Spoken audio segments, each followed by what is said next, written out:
ভণ্ড দেওয়ানবাগী দরবারকে ভেঙে মাটির সাথে মিশিয়ে দিয়েছে তাওহীদপন্থী জনগণ। আপনারা জানেন যে এই দেওয়ানবাগের পীর তিনি আল্লাহ তাআলার ব্যাপারে কি বাজে ভাবে, কি অশ্লীল ভাবে আল্লাহ তাআলার শক্তি নিয়ে তিনি কথা বলতেন। রাসূল সাল্লাল্লাহু আলাইহি সাল্লামের কলিজার টুকরা মেয়ে ফাতিমা রাদিয়াল্লাহু তাআলা আনহার ব্যাপারে কি কুরুচিশীল এবং কি ইসলাম বিদ্বেষী ভাষায় তিনি কথা বলতেন। এই জাতীয় ভয়ঙ্কর বাজে ভাবে ইসলামকে কোনো পীর আজ পর্যন্ত ক্ষতিগ্রস্ত করে নাই যতটা করেছিল এই দেওয়ানবাগ দরবার।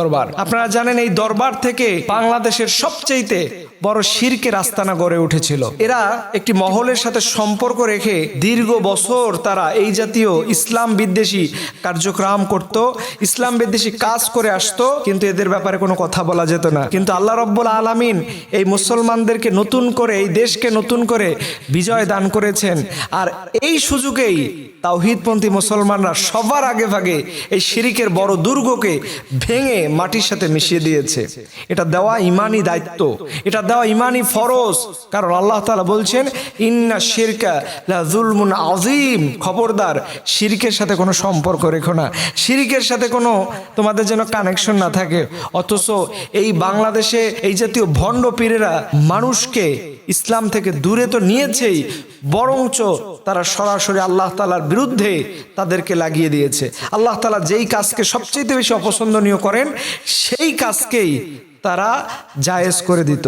আল্লাহ তাআলা যেই শিরিকের ব্যাপারে এত ভয়ঙ্কর কথা বললেন, অথচ সেই শিরিকটাকেই তারা হালাল করে দিত।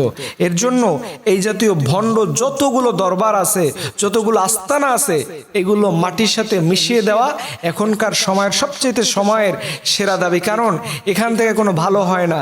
ভালো দরবার সেটা অবশ্যই আছে, দেখবেন তাদের ওখানে কোনো মাজার থাকে না। ভালো দরবারে সেখানে দেখলেই বোঝা যায় কোনটা ভালো আর কোনটা মন্দ। আপনি দেখবেন সেখানকার কোনো ডোম থাকবে না, সেখানকার কোনো বাতি থাকবে না।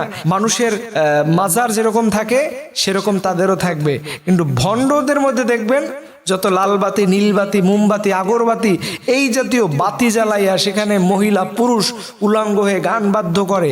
এই জাতীয় সকল প্রকার অন্যায় অপরাধ যেখানে হয় সেটাকে মাটির সাথে মিশিয়ে দেওয়া এখনকার মুসলমানদের সবচাইতে ইমানের বড় দাবি। এই দাবির ব্যাপারে আমরা যেন সবাই একত্রিত থাকি। কারণ এই শিরিক বেদাত মুক্ত বাংলাদেশ গড়তে হলে, শিরিক বেদাত মুক্ত যদি বাংলাদেশ গড়তে পারেন, তাহলে আসমান থেকে আল্লাহ রাব্বুল আলামিন তার রহমত, বরকত এবং তার যে রিজিক আছে সেগুলো তিনি নাজিল করবেন। আর যেই সমাজে শিরিক থাকবে, বেদাত থাকবে, ইসলাম বিদ্বেষী কার্যক্রম থাকবে, সেখানে কশিন কালেও আল্লাহ রাব্বুল আলামিন সেখানে তার বরকত নাজিল করে না, আল্লাহ তাআলার বরকতটা আটকে যায়।